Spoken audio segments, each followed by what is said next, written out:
Bueno, muy buenas tardes a todos. Una vez más nos reunimos. Estamos desde nuestra iglesia. Un día de mucho frío. Parece que hizo mella el frío hoy día, ¿no? Y bueno, estamos una vez más reunidos para poder conocer más aspectos sobre los dones del Espíritu Santo. Acabamos de terminar todo lo que es los dones de milagros. Estudiamos extensamente el tema, los alcances que tienen los milagros, cuál es el propósito de Dios para ellos. Y hoy día vamos a iniciar a estudiar el don de profecía. Don del Espíritu Santo, don de profecía, un don importantísimo para la iglesia y también que ha sido importante para toda la historia de la cristiandad y la historia también del pueblo de Dios en el Antiguo Testamento. Es un don vital, muy importante. Así que lo vamos a estudiar también en varios capítulos, ¿no? Y el capítulo de hoy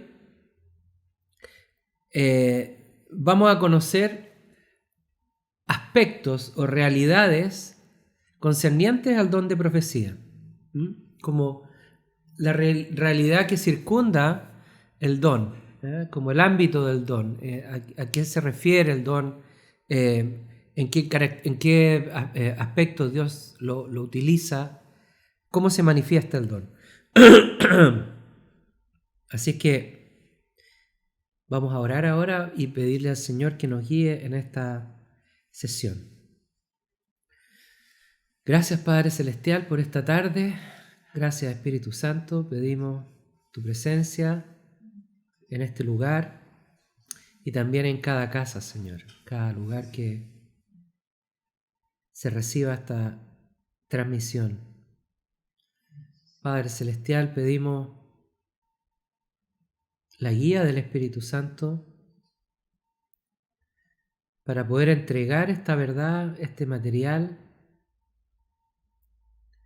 Pedimos la unción del Espíritu Santo, Señor. Y nos disponemos, Señor, de todo corazón a escuchar de ti, a captar lo que el Espíritu dice y a recibir toda revelación que venga de lo alto, Señor. Te damos gracias, Señor. Y te pedimos todo esto en el nombre de Jesús. Amén. Amén.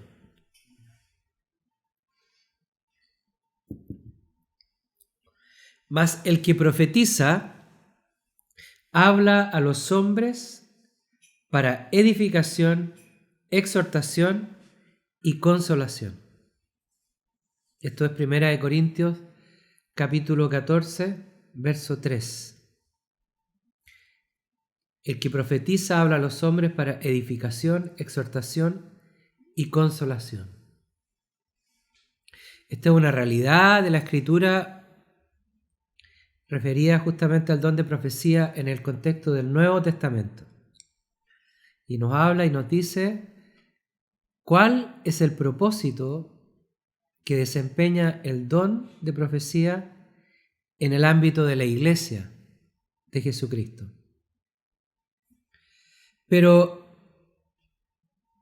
el don de profecía es algo que se manifiesta desde todos los tiempos, ¿no? Prácticamente desde la fundación del mundo. Y tenemos que en el Antiguo Testamento el ministerio profético, donde se manifestaba el don de profecía también, era esencialmente un aspecto de predicción, de advertir situaciones futuras, ¿no? De advertir sobre lo que viene en el futuro. Pero en el Nuevo Testamento esta dirección cambia y se transforma más bien en un aspecto narrativo. O sea, declara ciertas cosas, declara o narra la voluntad de Dios, narra el propósito de Dios, narra advertencias de Dios y son, como dice esta escritura, palabras de edificación, palabras de exhortación y también palabras de consolación. Fíjense, el ministerio profético, o sea, el don profético, abarca también la consolación de Dios, la consolación del Espíritu Santo. Se puede ministrar a través del don de profecía. A medida que estudiamos las profecías del Antiguo Testamento, uno queda impresionado, ¿no?, por la precisión con la que los antiguos profetas pudieron penetrar en el futuro distante. Es realmente impresionante cómo hay una especie de premonición o también presciencia. No es presencia, sino que presciencia, es decir, poder percibir situaciones antes de que ellas ocurran, ¿no? Y esto puede proyectarse en el tiempo incluso por miles de años. Miles de años. Y el conocimiento de Dios entonces era dado a estos hombres, a los profetas, para poder advertir y hablar de cosas futuras al pueblo de Dios. En el Antiguo Testamento eso no necesariamente significaba exhortación, ni edificación, ni consolación, sino que era una advertencia nomás. Advertencia. Las advertencias de Dios a veces se cumplían y otras veces no. Hay advertencias que son condicionales y otras que son incondicionales por parte de Dios. Es decir, no toda profecía tiene un cumplimiento a cabalidad, sí o sí. Hay algunas profecías que Dios declara que son incondicionales, se dan, pero hay otras que dependen de la condición humana, digamos, de la voluntad del hombre, de las decisiones de las personas también, o de los pueblos.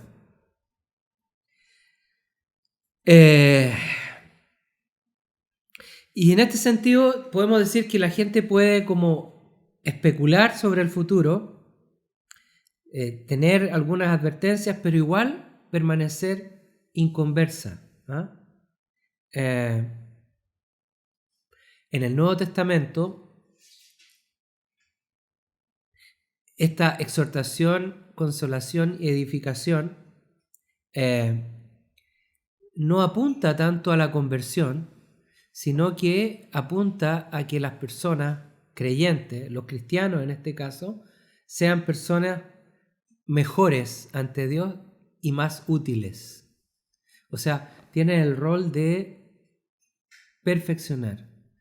Es difícil que una profecía, a no ser que en ciertos casos, ¿no?, en casos de que se declara el pecado de alguien, ¿no?, la persona pueda convertirse a causa de una profecía en el contexto del Nuevo Testamento.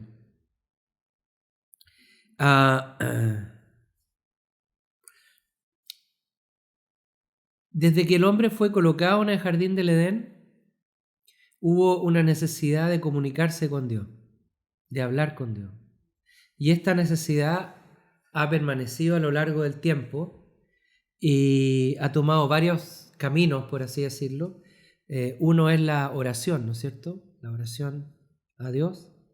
Pero también la profecía tiene un carácter comunicativo, o sea, Dios puede comunicarse con los hombres a través de una profecía. La profecía declara la voluntad de Dios, declara el pensamiento de Dios, por lo menos una parte de él. Entonces, también es una forma de comunicación importantísima entre Dios y los hombres. Y específicamente esto ocurre a través del don de profecía. Dios ha usado el don, es decir, esta capacidad da a los hombres para poder comunicar su voluntad a su pueblo, a los suyos. También incluso a los inconversos. ¿Recuerdan el caso de Nínive, no? Nínive era una ciudad que estaba perdida en pecado y Dios usó a un profeta, Jonás, para ir a predicar el arrepentimiento. O sea, esa es una revelación profética de Dios, porque si no, viene la destrucción. Entonces hay una advertencia futura ahí, ¿no? Y claro, esto llevó a estos pecadores, digamos, a arrepentirse. Si la palabra profética no está en una congregación, creo que es algo una vitalidad que se pierde. Que al no estar presente, realmente perdemos algo vital en cuanto al culto a Dios. Es muy importante que en una congregación esté la palabra profética, que esté el don profético, que haya personas que tengan el don y que lo manifiesten, que lo empleen, que lo usen, ¿no? Importante que esté entonces. Ahora, entrando entonces en el tema del ámbito del don, verdades acerca del don, ¿no? Podemos decir que existen diversos tipos de profecía. Una de las primeras que vemos son las profecías patriarcales, de los patriarcas. Estas se manifestaron a través de la fe y también de la imposición de manos. Hay una forma de impartir también el don a través de la imposición de manos. Se impone mano y se declara una palabra. Esto lo hicieron patriarcas como Jacob cuando bendijo a sus 12 hijos, ¿no? Y declaró una palabra para cada uno de ellos. Y una palabra profética futura, ¿no? De cómo iba a ser. Algunas eran bien duras, como de exhortación, ¿no? Y esa palabra dice Génesis 49, capítulo 1, reuníos y os declararé lo que ha de acontecer en los últimos días. Fíjense, la profecía de Jacob abarca hasta el fin de los tiempos. Qué impresionante.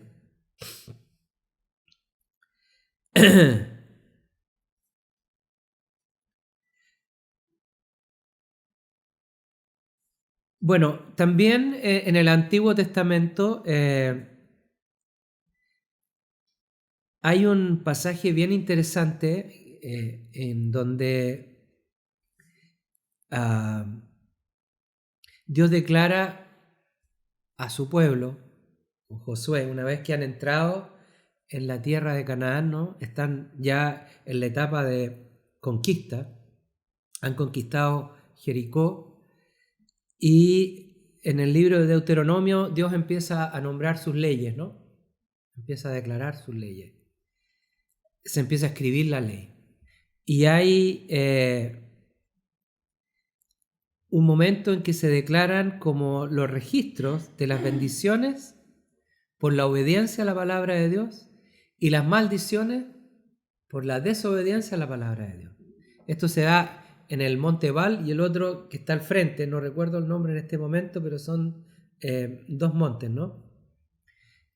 Bueno, hace poco encontraron unas tabletas en el Monte Ebal, que es la tableta más antigua que registra en la lengua hebrea, en donde aparece una maldición.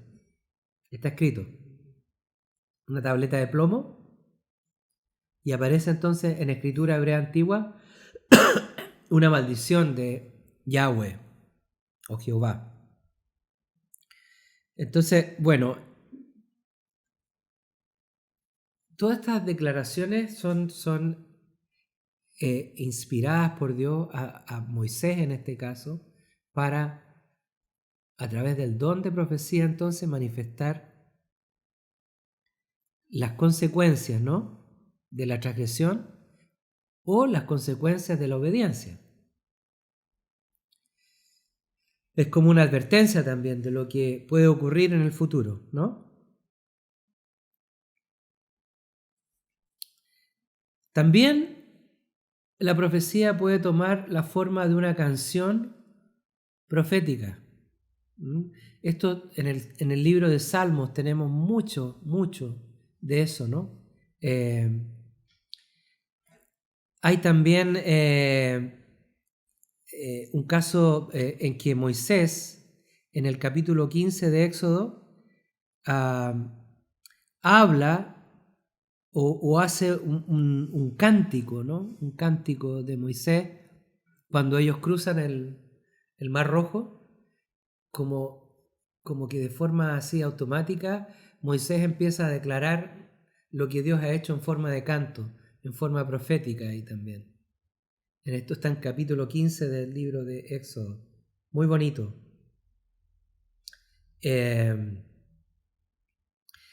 Entonces tenemos también esa característica, ¿no? Que el don se manifiesta como canto. No solamente a través de un profeta que habla o declara, sino que también puede ser una canción. Qué bonito, ¿eh? Hay que estar atento porque se puede dar la profecía de distintas formas, ¿no? Bueno, hay otros tipos de profecías que se encuentran en las Escrituras como profecías que hablan de juicio y también otras que hablan de lamentaciones, en el caso del profeta Jeremías. ¿Ah? Lamentaciones por el sufrimiento del pueblo. También esto es un aspecto profético. Cuando hay como una lamentación también por el cautiverio, ¿no? De Israel, cuando están fuera de la tierra. Y también hay otro aspecto que habla de profecías que son más bien referentes al fin de los tiempos. Esto está en el libro de Apocalipsis, en el libro de Daniel, Ezequiel, en fin, distintas profecías que hablan de lo que va a ocurrir justamente al final. Entonces, hay como una riqueza en el don, ¿no? Hay una riqueza en la manifestación del don. Yo creo que porque Dios quiere hablarnos y no, por supuesto que su hablar no es monotemático, sino que es diverso, abarca distintas cosas, ¿no? No es una cosa rígida, ¿no?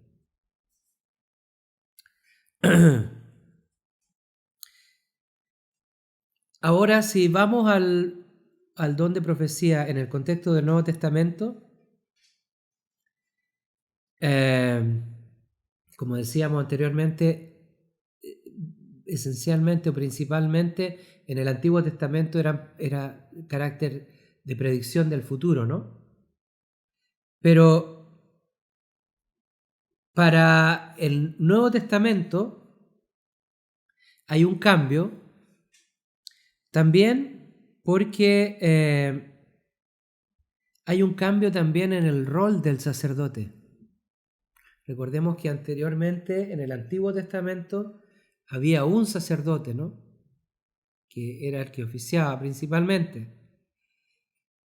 Y todo estaba concentrado ahí en el ejercicio de un acto, ¿no? Un acto simbólico que se ejecutaba y el sacerdote tenía también un rol profético principal, ¿no? Aunque a veces el don se manifestaba en distintas personas, pero en términos así como del pueblo general, el sacerdote era el que tenía la preponderancia, ¿no? Pero hoy día el Nuevo Testamento nos dice que nosotros que todos los creyentes son sacerdotes de Dios. Entonces, claro que hay un cambio, ¿no? Porque en el Antiguo Testamento había una voz principal que declaraba la voluntad de Dios, lo que Dios hacía. Estaba Moisés, estaba Aarón, estaba después los distintos, Josué, los distintos sacerdotes, los distintos profetas, pero generalmente era una voz, ¿no? El hombre de Dios. Pero hoy día, en el Nuevo Testamento, por medio del Espíritu Santo y por medio de este don que se reparte en todos los creyentes, vemos que el rol profético se reparte también. Entonces, como que se amplía el rango de recepción o de posibilidad de poder recibir profecía. Tal es el caso que en una iglesia podemos tener a lo mejor 2, 3, 4, 5 personas que tienen un rol profético, pero también tenemos que todos los creyentes que han sido llenos del Espíritu Santo pueden también operar con un carácter profético. Es decir, una persona puede orar por alguien, imponer manos y darle una palabra que venga de Dios. Esa palabra tiene un carácter profético. Puede ser una palabra de exhortación, una palabra de aliento o una palabra de consolación también, ¿no? Entonces, claro, se ha repartido. Vosotros sois linaje escogido, real sacerdocio, nación santa, pueblo adquirido por Dios, para que anunciéis las virtudes de aquel que os llamó de las tinieblas a su luz admirable. En este anunciar también Dios nos inviste, ¿no es cierto?, de poder y de esta capacidad de poder entonces declarar el pensamiento de Dios, parte de él por lo menos, una porción de la mente de Dios ahí.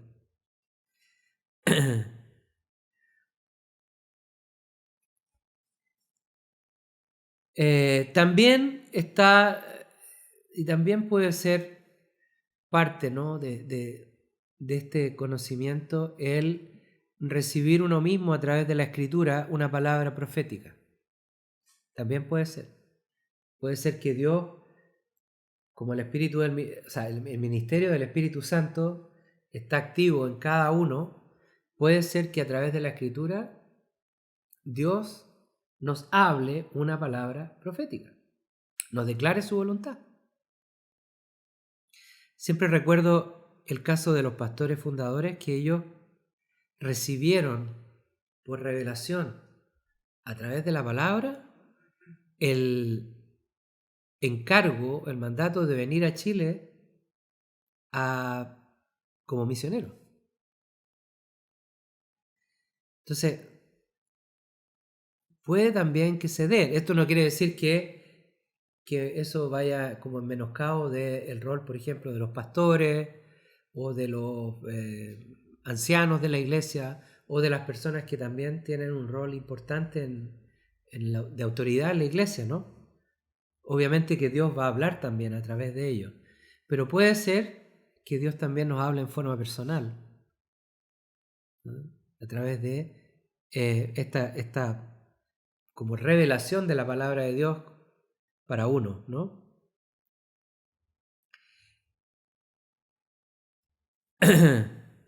Bueno, el don también, y tiene que ver con este tema, es sobrenatural en su función, ¿ya? Su función. El don de profecía no se manifiesta necesariamente en la enseñanza o en la predicación ordinaria de la palabra. Cuando predicar es una cosa y profetizar es otra. Enseñar es una cosa, ¿no?, y profetizar es otra cosa. Al enseñar uno enseña, ¿no es cierto?, un tema que puede tener mucha unción la enseñanza, o la prédica puede tener mucha unción, pero es un tema que uno elabora, ¿no es cierto?, que uno busca, que, bueno, mediante la guía de Dios, por supuesto, pero la profecía viene a ser como algo que le compete totalmente a Dios y es de carácter sobrenatural. O sea, no podemos decir que uno está en control de las palabras de la profecía, pero sí uno está en control de una prédica, porque puede moderar, puede acentuar, puede pensar, esto lo voy a decir de esta forma, mejor esto no lo digo, ¿ah? De acuerdo a lo que está pasando, lo que Dios le muestre. Es decir, es diferente, se entiende, ¿no? Es diferente. Puede ser que un sermón, al tener unción, ¿no es cierto?, de Dios, al mover los corazones, al mover las personas a algo más, algo especial de Dios, puede ser que a través de un sermón sí se despierte, por así decirlo, un levantar profético en una asamblea, en una reunión. Y de hecho lo hemos visto así, ¿no? Que el mismo sermón lleve a personas a declarar ciertas cosas, ¿no? O a hablar ciertas cosas.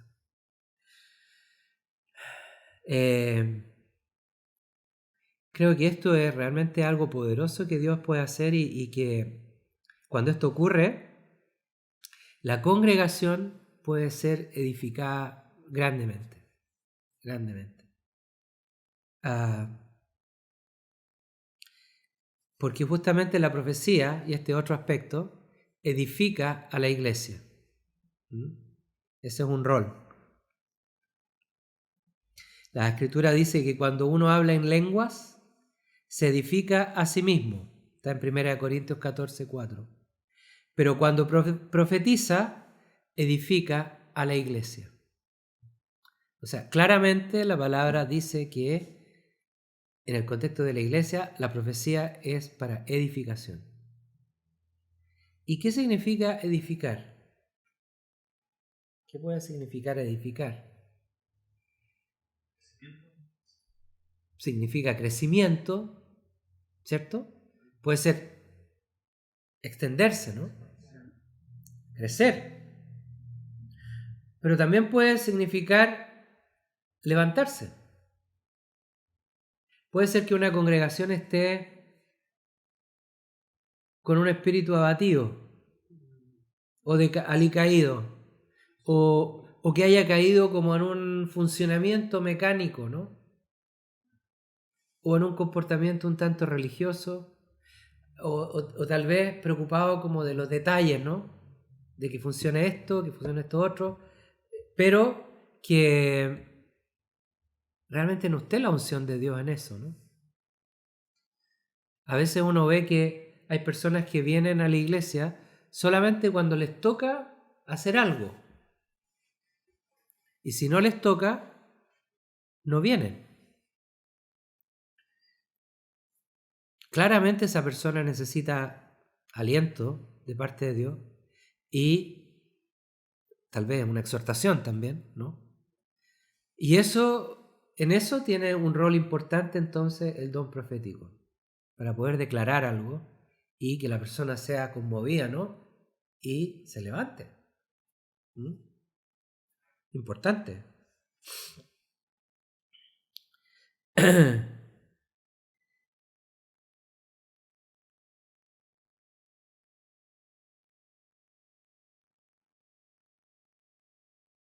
Bueno, algunos piensan que el ministerio del don de profecía ha cesado en la iglesia. Yo hablaba el domingo que esa escritura que nos dice que en 1 Corintios 13, que las profecías cesarán, las lenguas cesarán, pero el amor prevalece, ¿no? Hay algunos, digamos, teólogos, hay un teólogo, MacArthur, bien conocido, que dice que estos tipos de ministerios terminaron en la época de los apóstoles, que no están disponibles para hoy. Y se apoyan en escrituras como esa, que las profecías cesarán y todo eso. Pero claramente esa palabra se refiere al fin de los días, porque dice cuando venga lo perfecto, ¿no? Eso va a terminar cuando venga lo perfecto. Y todos sabemos que lo perfecto todavía no es. Lo perfecto va a ocurrir solamente cuando el Señor venga y traiga la perfección a la tierra. Mientras Él no esté acá, en cuerpo presente, la imperfección va a estar siempre presente. Entonces, no es así. Hay denominaciones que consideran que este don está obsoleto. Y capaz que en algún minuto empiecen también a descartar la palabra de Dios como algo absolutamente imprescindible y empiecen a buscar otras cosas, porque así se parte, digamos. Empezar a dejar de lado cosas fundamentales por parte, finalmente termina en que uno deja de lado toda la verdad de Dios. Es así, una decadencia, ¿no? Así que nosotros tenemos que cuidar de que la profecía esté viva, ¿no? Esté activa. Uno mismo buscar esa revelación de Dios, no solamente los días domingos, sino que también en forma personal, interna, ¿no? Como en oración, buscar que Dios hable, ¿no? Que Dios me revele, que Dios me dé una palabra, que Dios me dé una escritura. A veces puede ser un sueño también. Distintas formas.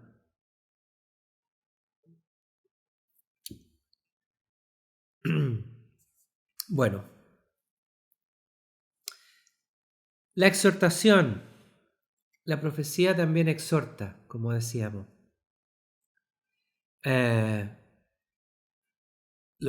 ejemplo que acabo de dar, ¿no es cierto? Cuando el fervor espiritual de una congregación se va apagando, cuando se entra en algo mecánico, en algo que es como de servir nomás, o de estar presente cuando me ven, cuando soy notorio.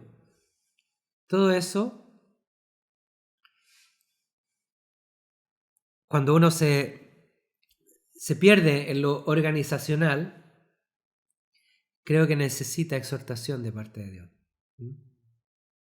Porque eso obviamente que es un enfriamiento. Y de ahí a la apostasía hay poco, ¿no? Hay poco.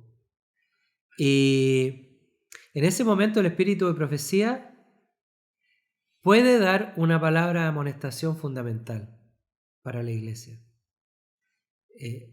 Tenemos que recordar las palabras de Jesús en el mensaje que le da a las iglesias en el libro de Apocalipsis, ¿no? Y a la iglesia de Éfeso le dice en Apocalipsis 2, capítulo 2, verso 4, dice: sin embargo, tengo algo contra ti, que has dejado tu primer amor. Acuérdate pues de dónde has caído y arrepiéntete, y haz las primeras obras, de lo contrario, vendré a ti pronto y quitaré tu candelero de su lugar si no te arrepientes. Dígame si no es una exhortación esa, ¿no? Es una advertencia. La exhortación tiene el propósito de levantar a la persona, levantarla para volver a ponerla en el lugar donde está. Eso quiere decir la palabra en griego, en original. O sea, la exhortación no busca juzgar a la persona, declararlo fuera o menoscabar tampoco, ¿no? Menos. El propósito es que la persona reciba la verdad, que puede ser muy dura, muy difícil, pero que se levante, arrepiéntete y haz las primeras obras. O sea, vuelve a lo original, vuelve al principio, vuelve a lo que tenías. Le está dando una palabra de aliento ahí. No lo está dando por perdido, ¿no?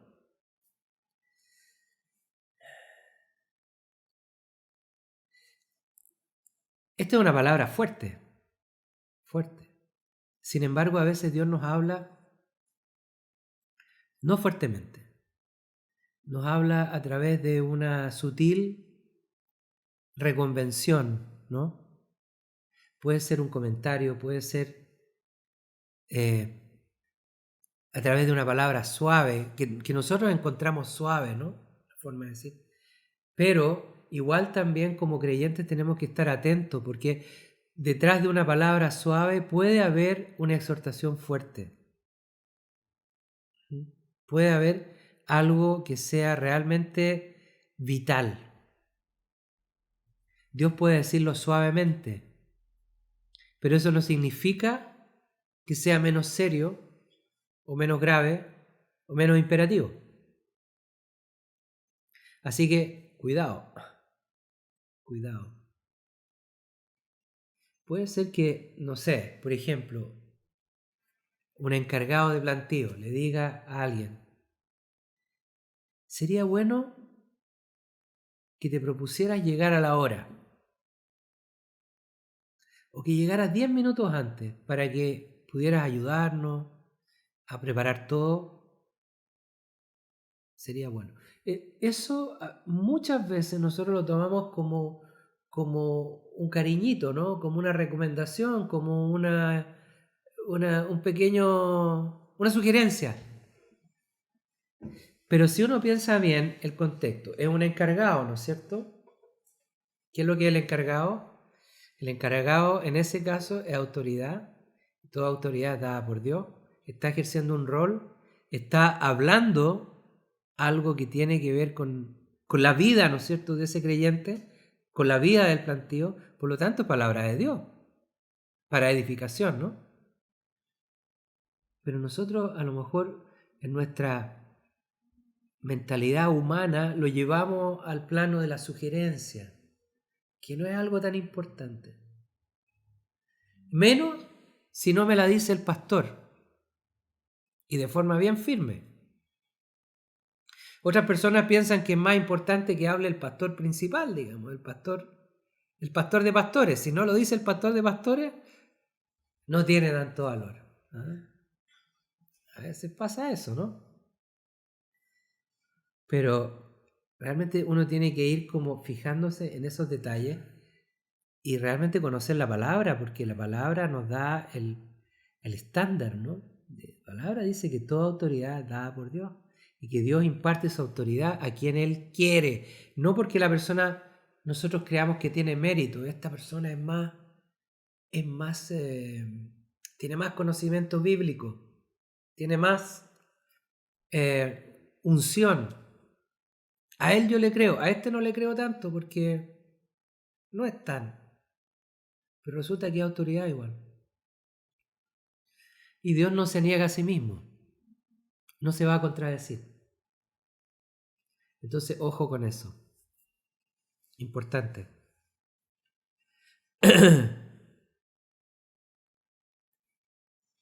Entonces,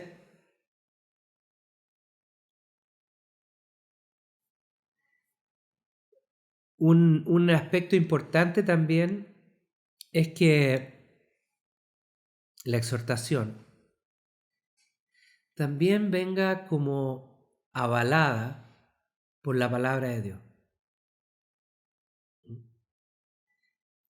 Por ejemplo, a ver, los que están aquí, si yo le digo a una persona, sería bueno que tú llegaras a la hora,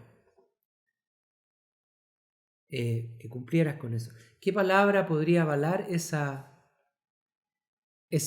declaración?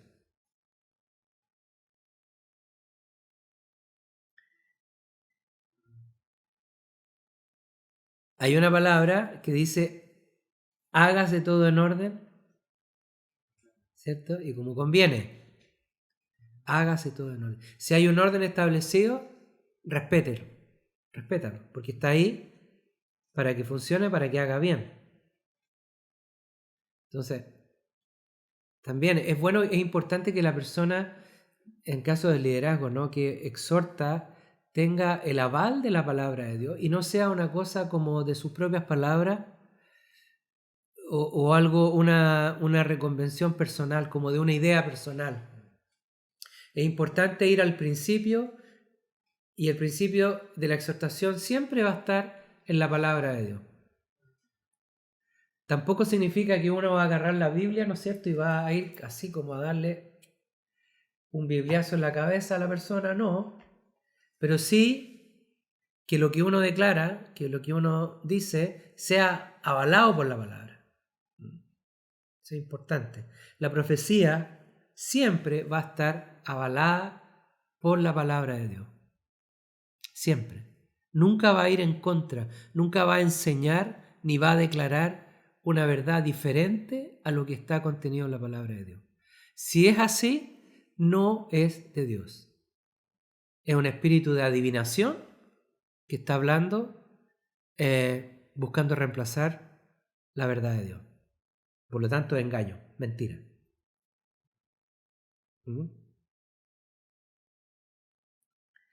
La palabra entonces es el medio dado por Dios para ser aplicado a todos los problemas en el ámbito de la iglesia. Eso es lo que correspondía a exhortación, ¿no? ¿Cómo se ha pasado el tiempo? No sé si vamos a alcanzar. No sé si vamos a alcanzar, son 8:45. Claro. Yo creo que vamos a llegar hasta el próximo tema.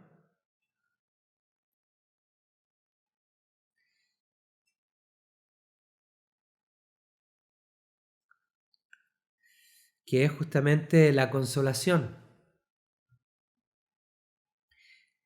La profecía en el ámbito del Nuevo Testamento tiene un rol de consolación, de traer consolación.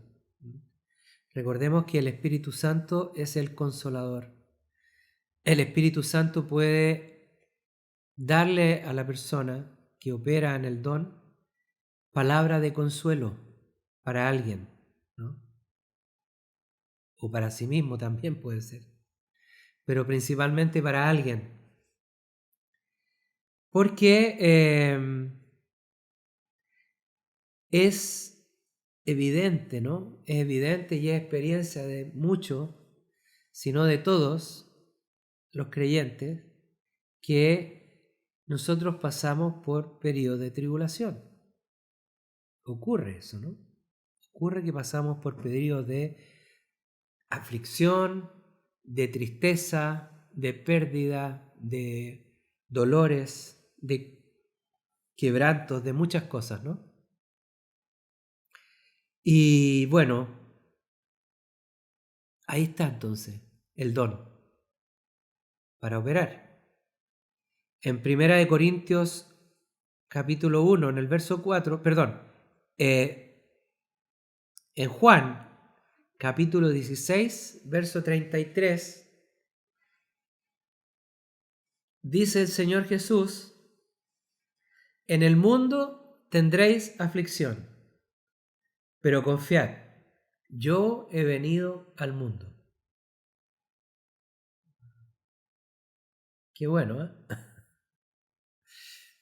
O sea, no se extrañen, ustedes van a tener y vamos a tener aflicción de una u otra forma, pero el Señor nos dice que Él está en medio de esa aflicción ahí en el mundo y tenemos que confiar en Él. Él dará la salida. Él dará la salida. Pareciera ser que hay como una medida, ¿no? Hay como una cierta cantidad de tribulación y de dolor que Dios nos da o permite que ocurra en nuestra vida. ¿Mm?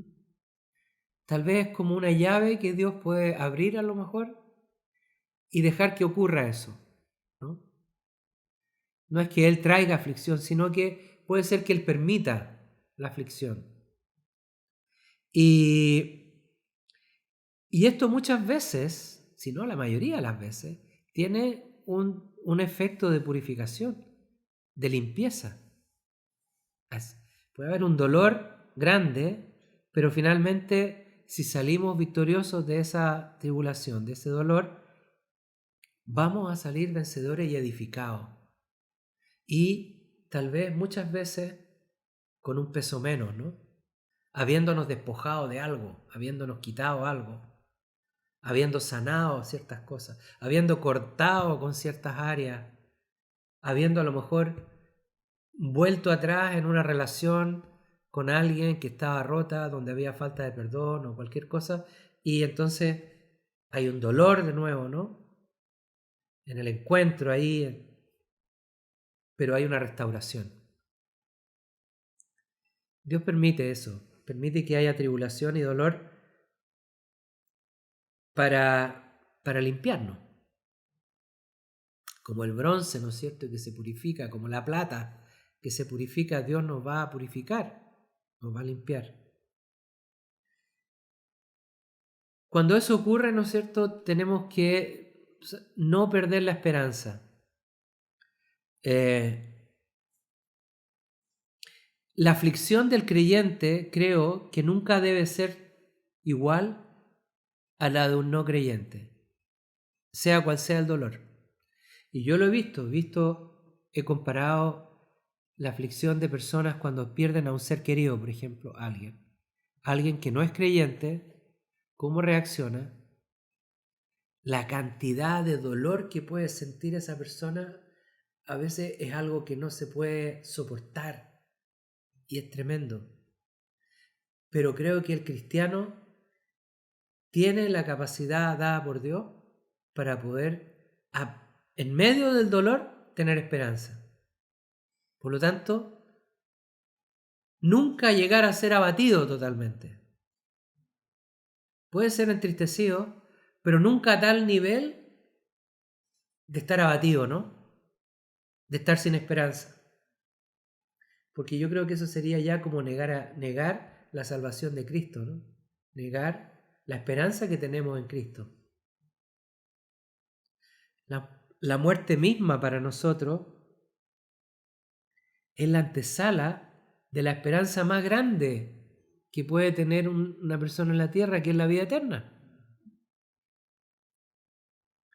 O sea, la muerte, que es el dolor más potente, ¿no?, que uno experimenta, la muerte de un ser querido, de alguien cercano, para un creyente es un paso. Y hay dolor y hay tristeza, por supuesto, porque ya no vamos a estar juntos. Pero en Cristo sabemos cuál es el futuro, sabemos lo que viene.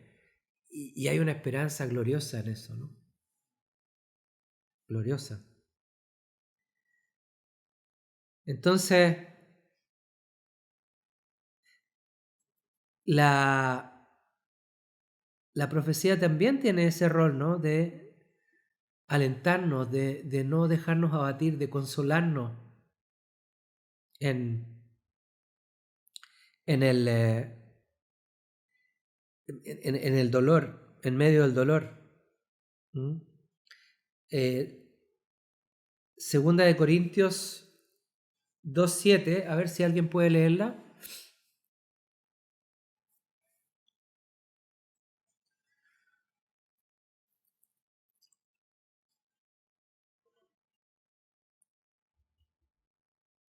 Segunda de Corintios 2, verso 7.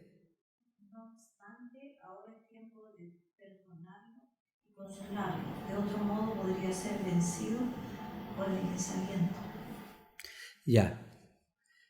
Ahora es tiempo de perdonarlo y de consolarlo, no sea que el tal sea consumido o tragado por una gran tristeza o desaliento, ¿no? Él está hablando de una persona que ha cometido pecado en el contexto de la congregación. Alguien que ha pecado, que ese pecado ha sido expuesto. Yo pienso que es algo tremendo eso. Para una persona que confiesa pecado o que se descubre el pecado, no son iguales las dos cosas, pero en que el pecado es expuesto, es tremendo. Es tremendo. Y fíjense el amor de Dios, ¿eh?, que dice que está disponible el perdón y la consolación para que la persona no sea consumido por la tristeza. O sea, qué poderoso el perdón de Dios, qué poderoso el don, ¿no? Que permite a la persona en ese momento darle un aliento.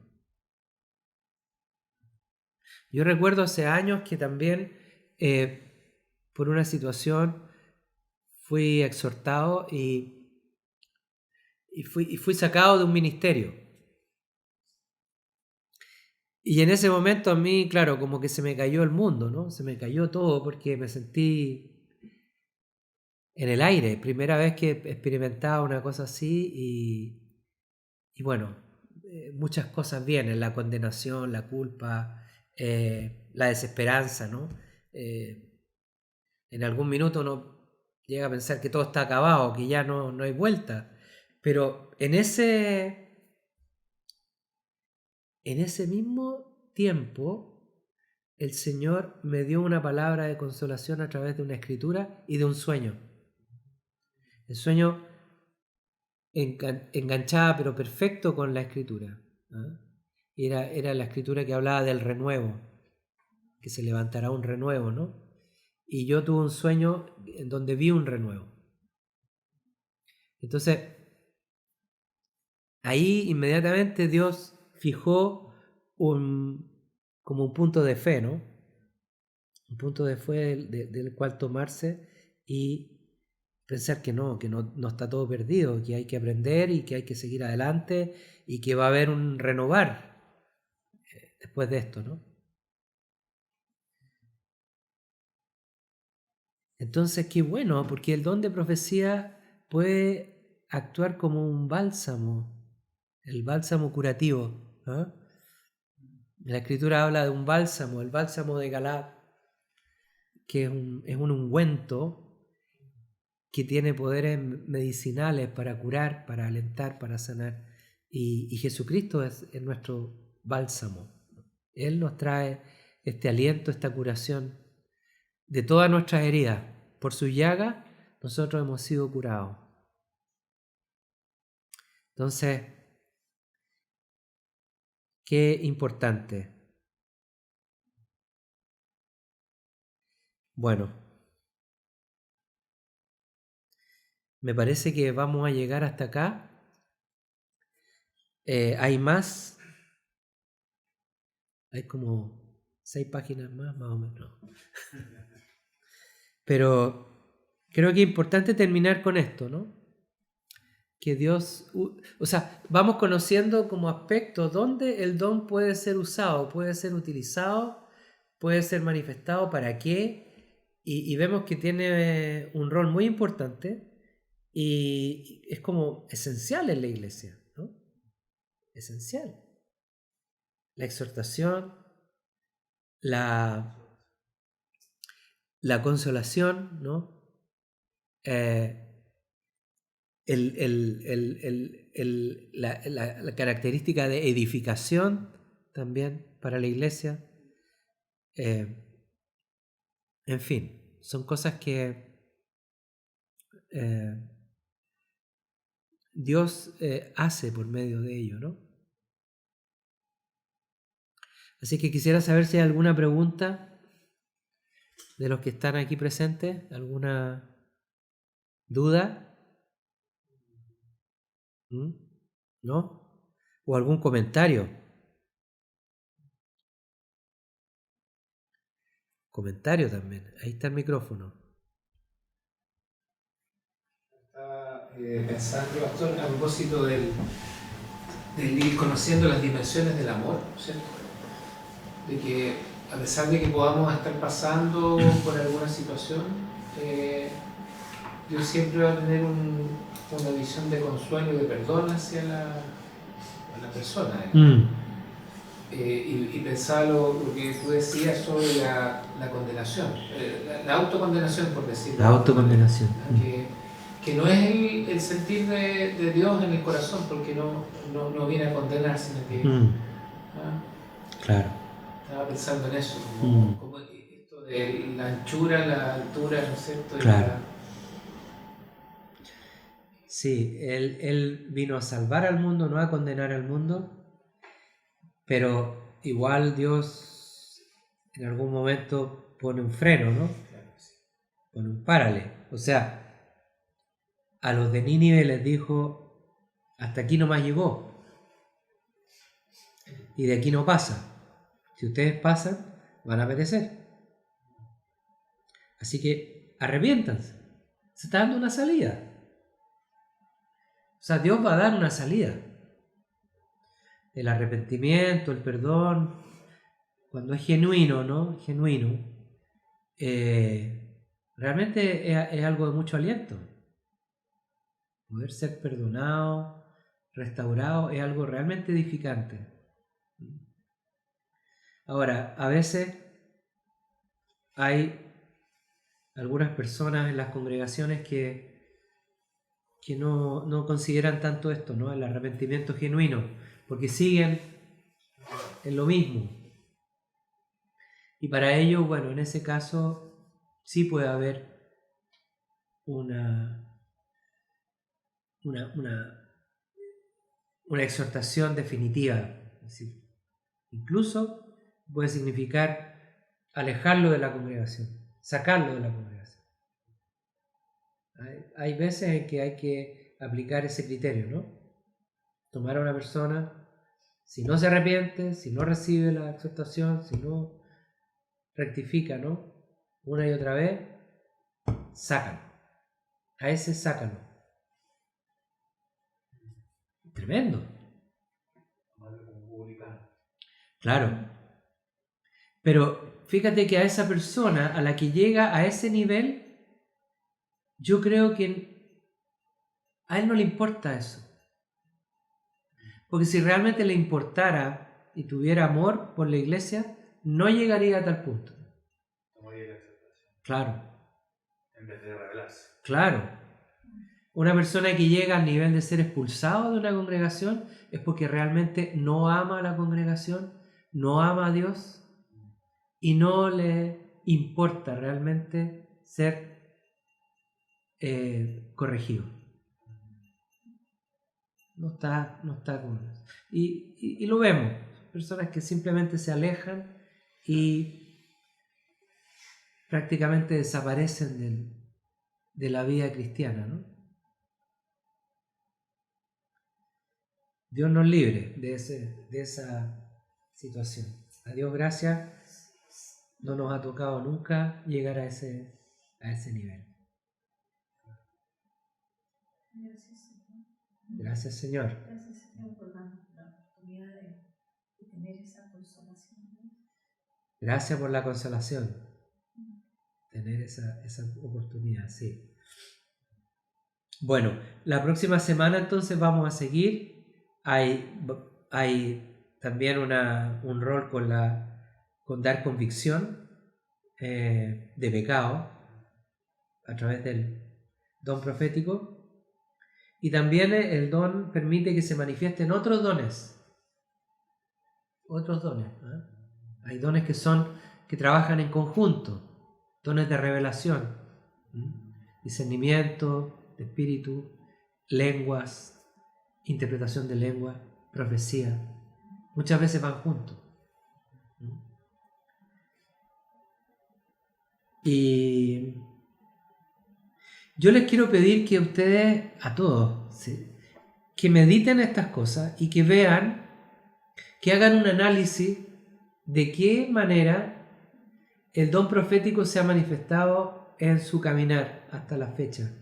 A lo mejor ustedes pueden recordar eventos, situaciones muy precisas, en donde a través del don profético ustedes recibieron dirección, recibieron consolación, recibieron exhortación también, guía de Dios, dirección. Sería muy bueno que ustedes meditaran en eso, se dieran cuenta y que pudieran incluso anotar: tal fecha Dios me habló, me dijo esto, tal fecha oraron por mí y yo recibí una palabra. ¿Y qué ha significado eso? ¿Qué ha significado para sus vidas? Para mí fue muy significativo el hecho de que prácticamente el día que yo llegué a la iglesia, recibí una palabra profética. Para mí, específicamente. Personas oraron por mí y me dieron a mí una palabra. Y eso fue fundamental. O sea, desde el principio recibí como de parte de Dios algo sobrenatural y entendí que el caminar con Dios era así. Era espiritual. Era espiritual y no era por conocimiento, ¿no es cierto? Ni por afinidad del corazón, ni por voluntad, sino que es algo espiritual. Espiritual. Muy importante. Así es que, bueno, eso sería por hoy. Gracias, Señor. Gracias por este tiempo. Y le pedimos al Señor que despierte en nosotros este gran don, esta gran capacidad en la iglesia, en cada uno de nosotros, que pueda manifestarse el don de profecía, Señor. Anhelamos tus dones, Señor. Anhelamos tus dones, Señor. Que se manifiesten para edificación, Señor. Como dice tu palabra, Señor. Bendecimos tu nombre, Señor Jesús. Te damos gracias. Gracias por este tiempo. Amén. Que el Señor les bendiga a todos entonces y nos vemos entonces en la próxima semana, el día martes. Bendiciones para todos.